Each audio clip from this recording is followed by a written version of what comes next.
Chapitre 16. Le début des fléaux des 7 coupes. Apocalypse 16, 1, 21. Et j'entendis une voix forte qui venait du temple et qui disait aux 7 anges: Allez et versez sur la terre les 7 coupes de la colère de Dieu. Le premier alla, et il versa sa coupe sur la terre. Et un ulcère malin et douloureux frappa les hommes qui avaient la marque de la bête et qui adoraient son image. Le second versa sa coupe dans la mer, et elle devint du sang comme celui d'un mort, et tout être vivant mourut, tout ce qui était dans la mer. Le troisième versa sa coupe dans les fleuves et dans les sources d'eau, et ils devinrent du sang, et j'entendis l'ange des eaux qui disait: Tu es juste, toi qui es et qui étais, tu es saint, parce que tu as exercé ce jugement. Car ils ont versé le sang des saints et des prophètes, et tu leur as donné du sang à boire, ils en sont dignes. Et j'entendis l'autel qui disait: Oui, Seigneur, Dieu Tout-Puissant, tes jugements sont véritables et justes. Le quatrième versa sa coupe sur le soleil, et il lui fut donné de brûler les hommes par le feu. Et les hommes furent brûlés par une grande chaleur, et ils blasphémèrent le nom de Dieu qui a l'autorité sur ces fléaux, et ils ne se repentirent pas pour lui donner gloire. Le cinquième versa sa coupe sur le trône de la bête, et son royaume fut couvert de ténèbres. Et les hommes se mordaient la langue de douleur, et ils blasphémèrent le Dieu du ciel à cause de leur douleur et de leur ulcère, et ils ne se repentirent pas de leurs œuvres. Le sixième versa sa coupe sur le grand fleuve l'Euphrate, et son eau tarit, afin que le chemin des rois venant de l'Orient fût préparé. Et je vis sortir de la bouche du dragon, et de la bouche de la bête, et de la bouche du faux prophète 3 esprits impurs semblables à des grenouilles. Car ce sont des esprits de démons qui font des prodiges et qui vont vers les rois de toute la terre afin de les rassembler pour le combat du grand jour du Dieu Tout-Puissant. Voici, je viens comme un voleur, heureux celui qui veille et qui garde ses vêtements, afin qu'il ne marche pas nu et qu'on ne voit pas sa honte. Ils les rassemblèrent dans le lieu appelé en hébreu Armageddon. Le septième versa sa coupe dans l'air, et il sortit du temple, du trône, une voix forte qui disait: C'en est fait, et il y eut des éclairs, des voix, des tonnerres, et un grand tremblement de terre, tel qu'il n'y en avait jamais eu depuis que l'homme est sur la terre, un aussi grand tremblement. Et la grande ville fut divisée en 3 parties, et les villes des nations tombèrent, et Dieu se souvint de Babylone la grande pour lui donner la coupe du vin de son ardente colère. Et toutes les îles s'enfuirent, et les montagnes ne furent pas retrouvées, et une grosse grêle, dont les grêlons pesaient 1 talent, tomba du ciel sur les hommes. Et les hommes blasphémèrent Dieu à cause du fléau de la grêle, parce que ce fléau était très grand. Exégèse. Verset 1. Et j'entendis une voix forte qui venait du temple et qui disait aux 7 anges: Allez et versez sur la terre les 7 coupes de la colère de Dieu. Par les 7 coupes de la colère, Dieu amènera sa colère sur les serviteurs de l'Antéchrist et son peuple qui vit encore sur cette terre. Toutes les créatures et les hommes seront balayés par la tempête de la colère de Dieu, explosant après tant d'années de patience de sa part, et ils souffriront des grands fléaux qui feront des ravages pendant les années qui restent à passer de la grande tribulation. À ce moment, ce monde sera réduit en cendres, brisé, réduit en pièces et totalement détruit jusqu'à tomber dans l'oubli. Apocalypse 16 est le chapitre où les fléaux des 7 coupes sont déversés. Ceux qui, jusqu'à ce moment final, n'ont ni connu ni cru en l'évangile qui porte le témoignage du salut, celui qui leur aurait permis d'être enlevés dans les airs par le Seigneur, c'est-à-dire l'évangile de l'eau et de l'esprit, seront tous détruits par ces fléaux. Verset 2. Le premier alla, et il versa sa coupe sur la terre, et un ulcère malin et douloureux frappa les hommes qui avaient la marque de la bête et qui adoraient son image. Le fléau de l'ulcère malin et douloureux que Dieu déversera par son ange descendra sur ceux qui ont reçu la marque de la bête. Ce fléau de l'ulcère est une maladie de peau incurable qui se répandra sur la peau de ceux à qui Dieu infligera cela, maladie dont l'infection se répandra partout, rendant les peaux suppurantes. Réalisez-vous combien sera grande cette souffrance lorsque les gens seront affligés et tourmentés par ce fléau de l'ulcère malin et douloureux jusqu'à leur mort. Mais Dieu ne se contentera pas de verser le fléau de l'ulcère malin sur tous ceux qui ont reçu la marque de la bête, mais il déversera aussi 6 autres fléaux sur leur tête après cela. Ainsi, tous doivent trouver la manière d'échapper à ces fléaux par l'évangile de l'eau et de l'esprit et éviter ces terrifiants fléaux en croyant en cet évangile dès maintenant, à ce moment même. Notre Seigneur déclare qu'il déversera 6 fléaux supplémentaires sur ceux qui adorent la bête et son image. Quel est le péché que Dieu déteste le plus? C'est le péché d'idolâtrie consistant à se faire des images de quelqu'un ou de quelque chose d'autre que Dieu, de les déifier et de se soumettre à elles. Nous devons donc connaître exactement qui est notre Seigneur Dieu, Jésus-Christ, y croire et adorer Christ Jésus. Rien ni personne dans l'univers entier, sauf le Seigneur Dieu lui-même, ne peut être notre Dieu. Si vous voulez vraiment éviter le fléau de l'ulcère et les 6 autres fléaux, apprenez et croyez en l'évangile de l'eau et de l'esprit donné par le Seigneur. Un nombre incalculable de personnes qui se sont opposées à Dieu dans leur vie quotidienne et qui ont refusé de croire en l'évangile de l'eau et de l'esprit souffriront toutes de ces fléaux jusqu'à ce qu'elles soient ultimement détruites. Verset 3. Le second versa sa coupe dans la mer, et elle devint du sang comme celui d'un mort, et tout être vivant mourut, tout ce qui était dans la mer. Le deuxième fléau se produit lorsque la mer se transformera en sang. Dieu tuera toutes les créatures de la mer par ce fléau. Par ce fléau de la seconde coupe déversée par Dieu, la mer se putréfiera et toutes ces créatures ne seront plus capables d'y vivre plus longtemps. Aucun homme ne sera plus capable de manger les fruits de la mer lorsque Dieu amènera ce second fléau. Par ce second fléau, Dieu rendra manifeste qu'il est vivant et qu'il est le Seigneur de toute vie. Ce second fléau est le jugement de Dieu rendu sur tous les peuples du monde qui, plutôt que d'adorer le Seigneur Dieu pour sa création, se prosternèrent devant l'image de la bête, furent les ennemis de Dieu et versèrent le sang des saints. Ce second fléau est aussi plus qu'approprié. Dieu nous montre qu'il enlèvera les richesses de la nature à ceux qui ne rendent pas grâce au Seigneur pour toutes les créatures qu'il a créées. Versets 4 à 7. Le troisième versa sa coupe dans les fleuves et dans les sources d'eau. Et ils devinrent du sang.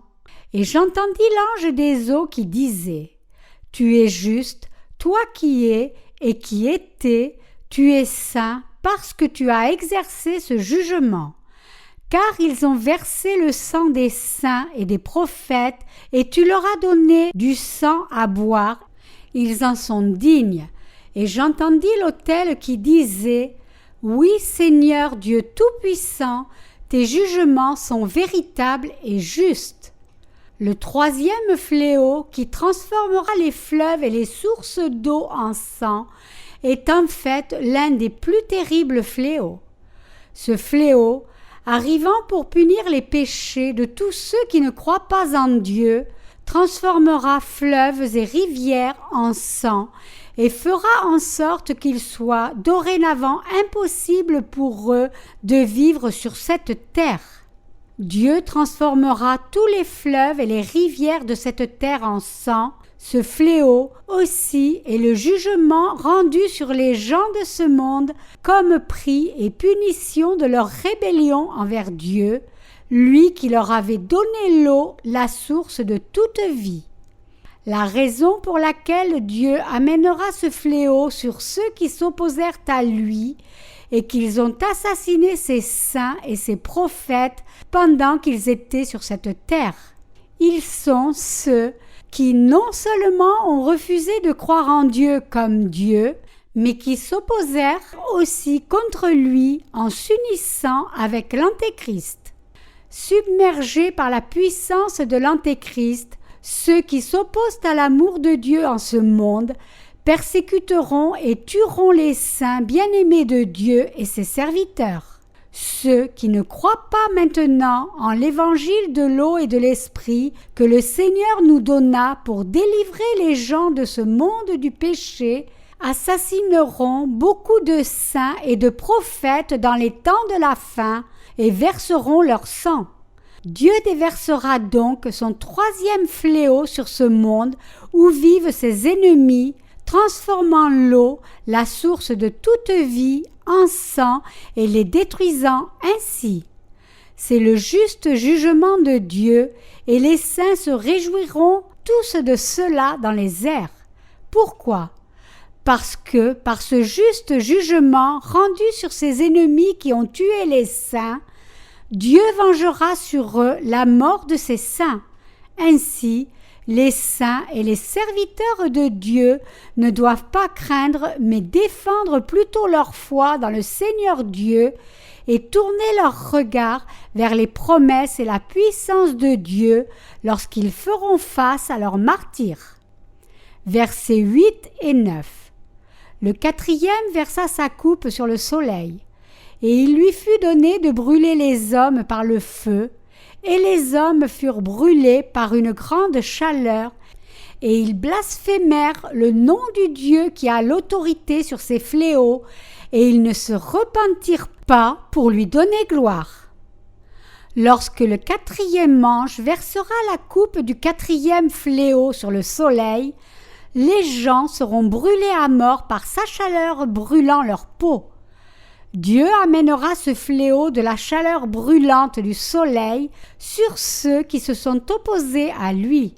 Puisque cette terre tourne en une orbite précise autour du soleil, si la terre devait être déviée de cette orbite et se rapprocher du soleil, même si ce n'était que sur une petite distance, ses habitants seraient tous brûlés à mort.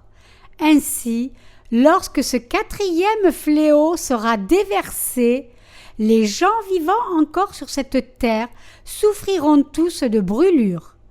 Mais ils ne se repentiront pas de leur péché de rébellion contre Dieu. Pourquoi ?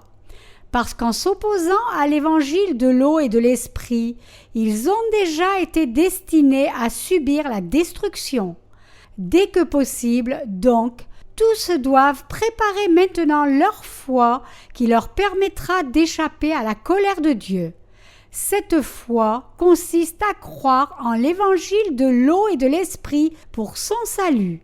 Tous doivent donc croire en la vérité de l'eau et de l'esprit.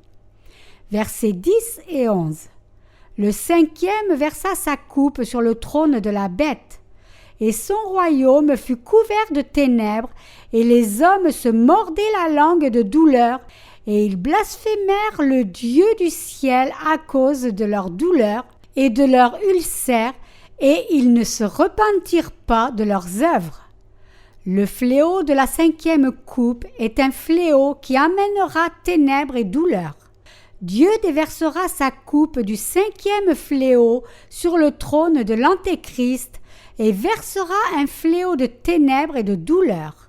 À cause de ce fléau, les gens se mordront la langue de douleur et de souffrance. Dieu s'assurera de venger les souffrances endurées par ses saints sur les gens par une douleur 2 fois plus grande. Dieu les fera souffrir, en d'autres mots, simplement autant qu'ils ont fait souffrir les saints précédemment. Mais ils continueront à blasphémer Dieu et ne se repentiront pas, même s'ils souffrent de leurs plaies. Ainsi, ils devront recevoir la punition éternelle de l'enfer brûlant de feu et de soufre. Verset 12. Le 6e versa sa coupe sur le grand fleuve, l'Euphrate, et son eau tarit, afin que le chemin des rois venant de l'Orient fût préparé. Le fléau de la 6e coupe déversée par Dieu est le fléau de la famine qui asséchera le fleuve de l'Euphrate. L'humanité fera face à sa plus grande souffrance par ce fléau. Le fléau de la famine est le fléau le plus effrayant pour la vie de tous et chacun. Ce fléau, qui sera déversé sur ceux qui ont rejeté l'évangile de l'eau et de l'esprit donné par le Seigneur, nous montre seulement à quel point est grande la punition de ceux qui ont rejeté l'amour de Dieu et s'y sont opposés. Un peu plus tard, l'armée des cieux de Dieu et l'armée de Satan de cette terre mèneront la guerre finale sur ce champ de bataille. Satan et ses disciples, cependant, seront saisis et détruits par Dieu. Verset 13. Et je vis sortir de la bouche du dragon et de la bouche de la bête et de la bouche du faux prophète 3 esprits impurs semblables à des grenouilles. Ce verset nous montre que les œuvres de tous les esprits impurs et des démons viennent de la bouche de Satan, de sa bête et du faux prophète. Les œuvres des démons prévaudront à travers le monde lorsque sa fin se rapprochera. Les démons tromperont les gens et les conduiront à leur destruction en performant des signes et des miracles à travers Satan, le faux prophète et l'Antéchrist. Le monde de la fin des temps deviendra ainsi un monde de démons. Mais leur monde sera amené à disparaître par les fléaux des 7 coupes déversées par Jésus-Christ lors de sa seconde venue. Verset 14. Car ce sont des esprits de démons qui font des prodiges et qui vont vers les rois de toute la terre afin de les rassembler pour le combat du grand jour du Dieu Tout-Puissant. Les esprits de démons inciteront tous les rois du monde entier à se rassembler en un endroit pour combattre contre Dieu. Dans le monde de la fin des temps, le cœur de chacun sera gouverné par les esprits de démons et il se transformera ainsi en serviteur de Satan, faisant les œuvres du diable. Verset 15. Voici, je viens comme un voleur, heureux celui qui veille et qui garde ses vêtements, afin qu'il ne marche pas nu et qu'on ne voit pas sa honte. Le Seigneur reviendra en ce monde comme un voleur, et ceux qui défendent leur foi et prêchent son évangile jusqu'au déversement des fléaux des 7 coupes seront grandement bénis. Notre Seigneur déclare aux saints vivant dans le monde des temps de la fin qu'ils doivent vivre par leur foi en l'évangile de l'eau et de l'esprit qu'il leur a donné et défendre cette foi jusqu'à leur tout dernier jour. Ceux qui défendent leur foi dans le Seigneur avant le déversement de ces fléaux des 7 coupes recevront de lui de grandes récompenses. Notre Seigneur reviendra certainement pour trouver ceux sur lesquels il répandra ses bénédictions. Verset 16. Ils les rassemblèrent dans le lieu appelé en hébreu Armageddon. La Bible prophétise que la guerre finale entre Satan et Dieu se produira dans un endroit appelé Armageddon. Mais puisque Dieu est omnipotent, il triomphera de Satan et jettera la bête dans le lac de feu et de soufre. Nous devons réaliser que Satan a toujours été un trompeur et nous devons garder fermement notre foi dans le Seigneur jusqu'au jour où nous nous tiendrons devant Dieu. Versets 17 à 21. Le 7e versa sa coupe dans l'air, et il sortit du temple, du trône, une voix forte qui disait « C'en est fait », et il y eut des éclairs, des voix, des tonnerres, et un grand tremblement de terre, tel qu'il n'y en avait jamais eu depuis que l'homme est sur la terre, un aussi grand tremblement. Et la grande ville fut divisée en 3 parties, et les villes des nations tombèrent, et Dieu se souvint de Babylone la grande pour lui donner la coupe du vin de son ardente colère. Et toutes les îles s'enfuirent, et les montagnes ne furent pas retrouvées. Et une grosse grêle, dont les grêlons pesaient 1 talent, tomba du ciel sur les hommes. Et les hommes blasphémèrent Dieu à cause du fléau de la grêle, parce que ce fléau était très grand. Lorsque Dieu déversera les fléaux des 7 coupes dans les airs, des tonnerres et des éclairs feront rage dans le ciel, pendant qu'un grand tremblement de terre et qu'une grosse grêle, comme on n'en a jamais vu auparavant, frapperont cette terre. Par ces désastres, le premier monde disparaîtra sans laisser la moindre trace. Après cela, les saints vivront dans la gloire avec Jésus-Christ sur cette terre renouvelée pour les 1000 ans à venir. Lorsque les 1000 ans seront passés et que sera venu le temps d'accomplir pour les saints la promesse de Dieu d'un nouveau ciel et d'une nouvelle terre, Dieu fera disparaître le premier monde et donnera aux saints le 2e ciel et la 2e terre. Les saints y régneront alors avec Dieu pour toujours. Les saints doivent croire qu'ils vivront dans le royaume de Christ pendant 1000 ans, puis qu'ils vivront pour toujours dans la gloire, dans ces nouveaux cieux et terres. Ils doivent vivre de cet espoir, attendant le retour du Seigneur.